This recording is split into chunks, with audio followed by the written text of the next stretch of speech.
มันก็จังก่อนนะ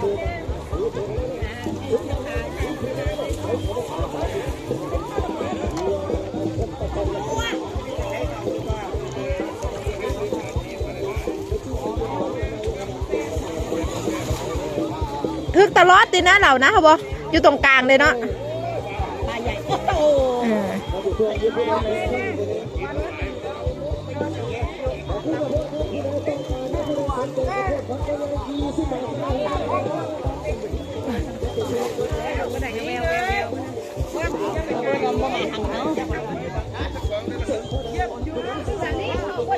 ลอยไปลึกนะน้ำพุ่งหวาน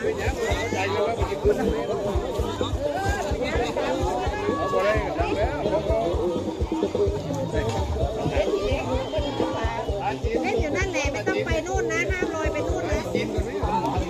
ห้ามลอยออกไปให้ลุงนะ